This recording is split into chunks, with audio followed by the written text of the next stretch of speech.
Mãe, por que Deus permite que coisas ruins aconteçam? Essa pergunta do meu filho de 8 anos me pegou completamente desprevenida numa manhã de terça-feira.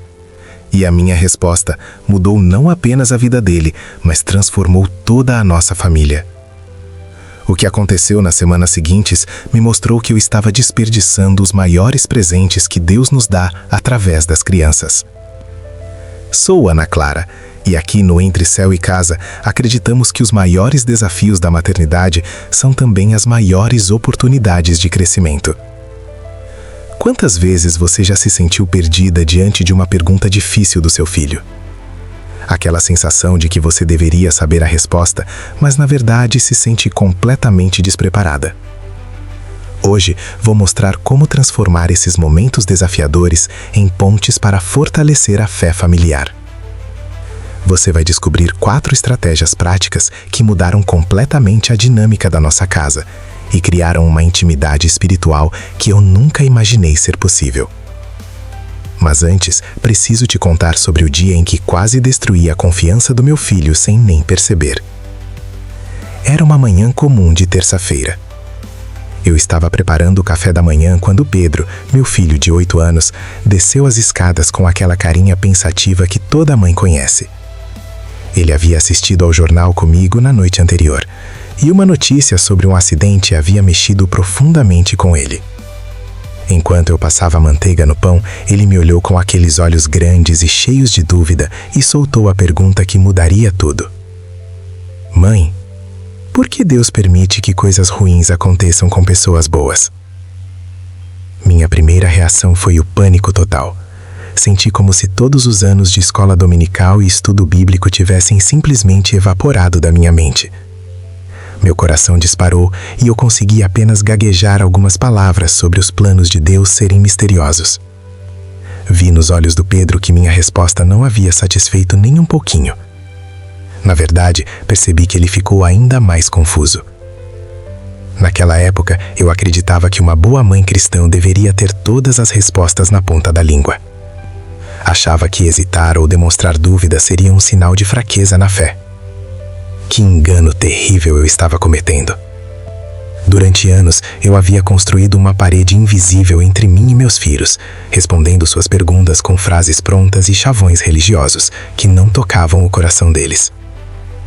O que descobri depois, através de muito estudo e oração, é que os questionamentos das crianças são presentes preciosos de Deus. Eles nos mostram que nossos filhos estão pensando, refletindo, tentando entender o mundo através da lente da fé que estamos tentando construir neles. Quando uma criança faz uma pergunta difícil, ela está nos convidando para um momento de intimidade espiritual genuína. A Bíblia nos ensina em Marcos 10:14 que Jesus disse: "Deixai vir a mim as criancinhas." Ele não disse: "Deixai vir apenas as crianças obedientes que não fazem perguntas difíceis." Ele queria todas elas, com suas dúvidas, curiosidades e questionamentos. Jesus sabia que a fé verdadeira cresce justamente através dessas conversas honestas e profundas. Mas foi quando cometi o maior erro que muitos pais cometem que tudo quase desmoronou. Nas semanas seguintes àquela manhã de terça-feira, percebi que Pedro parou de me fazer perguntas. Ele simplesmente parou. E isso me assustou muito mais do que todas as perguntas difíceis do mundo. Descobri que existem 3 erros fatais que nós, pais cristãos, cometemos quando nossos filhos fazem perguntas desafiadoras. O primeiro erro é dar respostas prontas e superficiais. Sabe aquelas frases que a gente ouviu a vida inteira? É assim porque Deus quis, os planos de Deus são perfeitos, você precisa ter fé e não questionar. Essas respostas podem até estar corretas teologicamente, mas elas não conectam com o coração de uma criança que está genuinamente tentando entender o mundo. O segundo erro é desviar o assunto ou adiar a conversa. Quantas vezes você já disse, "Você vai entender quando crescer", ou "Vamos conversar sobre isso depois"? Eu fazia isso constantemente, sempre achando que haveria um momento melhor, mais adequado. A verdade é que quando uma criança faz uma pergunta, aquele é exatamente o momento certo para respondê-la. O terceiro erro, e talvez o mais prejudicial, é demonstrar desconforto ou irritação com a pergunta. Nossas crianças são extremamente sensíveis às nossas reações. Quando franzimos a testa, suspiramos ou mudamos o tom de voz, elas captam imediatamente que fizeram algo errado ao perguntar. E assim, sem querer, ensinamos nossos filhos que questionar é pecado, que duvidar é falta de fé. Eu cometi os 3 erros com o Pedro. Depois daquela manhã de terça-feira, sempre que ele começava uma pergunta que parecia complicada, eu rapidamente desviava para outro assunto. Até que um dia ele simplesmente parou de perguntar. E foi aí que percebi o estrago que havia feito. Meu filho estava se fechando espiritualmente, e eu era a responsável por isso. Foi então que uma conversa com minha sogra, uma mulher de 73 anos de fé inabalável, mudou completamente minha perspectiva. Dona Maria me contou como ela havia criado 5 filhos, sempre encorajando suas perguntas, por mais difíceis que fossem. Ela me disse algo que nunca vou esquecer. Ana Clara, quando uma criança para de perguntar, ela não para de duvidar.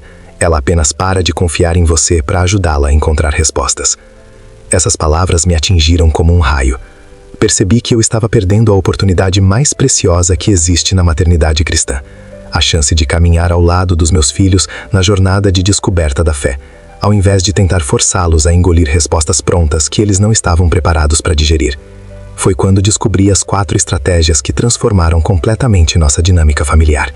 A primeira estratégia eu chamo de escute com o coração. Aprendi que antes de dar qualquer resposta, eu precisava primeiro validar os sentimentos do meu filho. Quando Pedro fazia uma pergunta carregada de preocupação, eu comecei a responder primeiro com frases como "Eu entendo que isso te deixa confuso" ou "É normal sentir medo quando não entendemos algo". Essa simples mudança criou um ambiente de segurança emocional. Pedro começou a perceber que suas dúvidas e medos eram válidos e normais, não sinais de fé fraca. Quando uma criança se sente ouvida e compreendida, ela se abre para receber orientação. A segunda estratégia é o que chamo de "vamos descobrir juntos". Ao invés de tentar ter todas as respostas, eu comecei a transformar as perguntas em aventuras de descoberta bíblica. Quando Pedro perguntava sobre sofrimento, eu dizia: "Que pergunta importante! Que tal procurarmos juntos na Bíblia o que ela fala sobre isso?" Transformamos essas buscas em momentos especiais. Pegávamos a Bíblia, algumas folhas de papel, lápis de cor e fazíamos verdadeiras investigações espirituais. Pedro adorava ser meu parceiro de pesquisa. Descobrimos juntos a história de Jó, as lágrimas de Jesus, os salmos de Davi nos momentos difíceis. Ele começou a ver a Bíblia não como um livro distante, mas como um tesouro cheio de respostas para suas dúvidas. A terceira estratégia são as histórias que ensinam. Percebi que conceitos abstratos como sofrimento, justiça divina ou propósito de Deus ficavam muito mais claros quando eu os conectava com narrativas bíblicas concretas. Para explicar por que coisas ruins acontecem, contei a história de José e seus irmãos, mostrando como Deus pode usar até mesmo a maldade das pessoas para realizar algo bom. Mas não parei nas histórias bíblicas. Comecei a compartilhar também testemunhos reais, histórias de pessoas que conhecíamos e que haviam passado por dificuldades, mas encontrado propósito através delas. Pedro começou a entender que o sofrimento não era a punição de Deus, mas às vezes o caminho que ele usa para nos moldar e nos usar para ajudar outras pessoas. A quarta estratégia foi incluir as dúvidas nas nossas orações familiares. Isso foi revolucionário. Começamos a orar assim: "Deus, o Pedro está se perguntando por que o vovô do amiguinho dele morreu. Ajuda a gente a entender teus planos e a confiar em ti mesmo quando não entendemos tudo. Senhor, às vezes fica difícil entender por que pessoas boas sofrem. Nos dá sabedoria para compreender tua vontade." Essa mudança ensinou meus filhos que é possível levar as dúvidas para Deus, que Ele não se ofende com nossas perguntas honestas. Na verdade, Ele quer que conversemos com Ele sobre tudo, incluindo nossas confusões e incertezas. Mas o que aconteceu 3 semanas depois dessa mudança de abordagem me deixou com lágrimas nos olhos. Pedro veio até mim numa tarde de sábado e disse: "Mãe, eu conversei com Deus sobre aquela pergunta que fiz para você. E sabe o que aconteceu? Eu senti uma paz no meu coração. Acho que mesmo sem entender tudo, eu posso confiar nele." Naquele momento, percebi que algo muito maior havia acontecido. Pedro não havia apenas encontrado uma resposta para sua pergunta. Ele havia descoberto que podia ter um relacionamento pessoal com Deus, que podia conversar com Ele diretamente sobre suas dúvidas e preocupações. Eu havia conseguido conectar meu filho não apenas comigo, mas com o próprio Deus. A transformação não parou por aí. Minha filha Sofia, de 6 anos, que sempre havia sido mais tímida para falar sobre fé, começou a fazer perguntas mais profundas. Ela via como eu tratava as dúvidas do Pedro com carinho e respeito, e isso a encorajou a abrir seu próprio coração. Começou a perguntar sobre anjos, sobre como é o céu, sobre se Deus escuta todas as orações ao mesmo tempo. Nosso culto doméstico, que antes era uma obrigação chata onde eu lia versículos e eles ficavam inquietos, se transformou num momento dinâmico de descoberta. As crianças começaram a fazer perguntas durante a leitura bíblica, a conectar as histórias com suas próprias experiências, a sugerir pessoas para orarmos juntos. Até meu marido, Ricardo, que sempre havia sido mais reservado em questões espirituais, começou a se envolver mais nas conversas. Ele percebia como as crianças estavam crescendo em maturidade e interesse pela fé, e isso o inspirou a participar mais ativamente da educação espiritual deles. O que mais me impressionava era como eles começaram a aplicar naturalmente o que aprendiam. Pedro começou a consolar colegas na escola que passavam por dificuldades, usando as mesmas estratégias que aprendemos em casa. Sofia começou a orar espontaneamente por pessoas que ela via na televisão passando por problemas. E foi quando recebi uma ligação da professora que entendi o verdadeiro impacto dessa transformação. A professora do Pedro me ligou numa quinta-feira de tarde para contar sobre algo que havia acontecido na escola. Um coleguinha dele havia perdido o avô e estava muito triste e confuso. A professora ficou impressionada com a maturidade e sensibilidade que Pedro demonstrou ao conversar com o amigo. Ela me contou que Pedro não tentou dar respostas prontas ou minimizar a dor do colega. Ao invés disso, ele disse algo que me encheu de orgulho. Eu sei que você está muito triste e está tudo bem ficar triste. Quando eu não entendo por que coisas ruins acontecem, eu converso com Deus sobre isso. Quer orar comigo pelo seu vovô? A professora me disse que ficou emocionada ao ver 2 crianças de 8 anos orando juntas no pátio da escola e que outros colegas se aproximaram curiosos.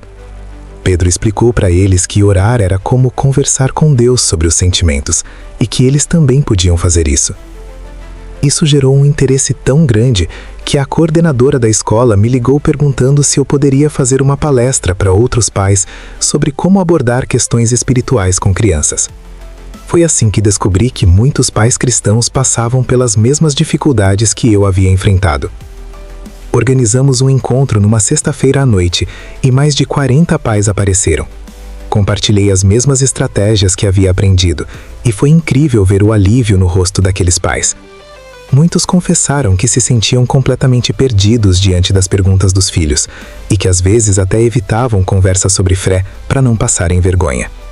Formamos um grupo de apoio onde os pais compartilhavam as perguntas mais desafiadoras que recebiam em casa e buscávamos respostas juntos. Transformou-se numa rede linda de famílias se ajudando mutuamente no crescimento espiritual dos filhos.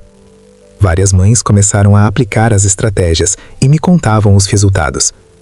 Uma delas me contou como sua filha de 7 anos, que antes tinha medo de orar em voz alta, começou a liderar orações na família depois que percebeu que podia incluir suas dúvidas e preocupações nas conversas com Deus. Outra mãe compartilhou como seu filho adolescente, que estava se afastando da fé, voltou a se interessar pelas conversas espirituais quando ela parou de dar sermões e começou a fazer perguntas honestas sobre as próprias dúvidas que ela tinha na adolescência. Mas a maior transformação não aconteceu nas crianças, aconteceu em mim. Ao longo dessa jornada, percebi que os questionamentos dos meus filhos estavam expondo minhas próprias dúvidas e inseguranças espirituais. Para conseguir ajudá-los a encontrar respostas, eu precisei me aprofundar na palavra de Deus de uma forma que nunca havia feito antes. Comecei a estudar teologia, a ler livros sobre apologética cristã, a buscar entender melhor os fundamentos da minha própria fé. Descobri que muitas das minhas crenças eram superficiais, baseadas mais em tradição familiar do que em convicção pessoal. O crescimento espiritual que experimentei ao buscar respostas junto com meus filhos foi extraordinário. Desenvolvi uma intimidade com Deus que nunca havia experimentado antes. Percebi que Ele honra nossa busca sincera por entendimento, mesmo quando ela vem acompanhada de dúvidas e questionamentos. Me tornei uma mãe muito mais confiante e uma cristã muito mais madura. Aprendi que fé verdadeira não é a ausência de perguntas, mas a coragem de buscá-las junto com Deus. Descobri que quando admitimos nossas limitações diante dos nossos filhos, ao invés de perdermos autoridade, ganhamos credibilidade. A percepção mais profunda que tive foi que Deus usa nossos filhos para nos ensinar e transformar tanto quanto nós os ensinamos. Eles são presentes de Deus não apenas para receberem nossa instrução, mas para serem instrumentos do Espírito Santo no nosso próprio crescimento espiritual. Hoje, quase 2 anos depois daquela manhã de terça-feira que mudou tudo, posso dizer com certeza que os questionamentos não são problemas a serem evitados, mas oportunidades preciosas a serem abraçadas. Cada pergunta difícil é um convite de Deus para um momento de crescimento familiar, uma chance de construir pontes de intimidade espiritual que durarão para toda a vida. Você não precisa ter todas as respostas para ser uma boa mãe cristã. Você precisa ter a disposição de buscá-las junto com seus filhos, com honestidade, humildade e fé. Quando você transforma os momentos de dúvida em momentos de descoberta, está ensinando seus filhos que a jornada espiritual é algo a ser vivido em comunhão, não em isolamento. Que pergunta do seu filho você tem evitado responder? Que oportunidade de crescimento familiar você pode estar desperdiçando por medo de não saber o que dizer? Lembre-se, seus filhos não precisam de uma mãe que sabe tudo. Eles precisam de uma mãe que está disposta a crescer junto com eles. Deixe nos comentários qual foi a pergunta mais difícil que seu filho já te fez. Se inscreva no canal para receber mais conteúdo sobre maternidade cristã, que vão fortalecer sua família na fé. Compartilhe este vídeo com uma mãe que precisa ouvir isso hoje. No próximo vídeo, vamos falar sobre essa pergunta crucial que toda pré-adolescente faz e como respondê-la de forma que fortaleça, ao invés de destruir, a confiança espiritual dos nossos filhos.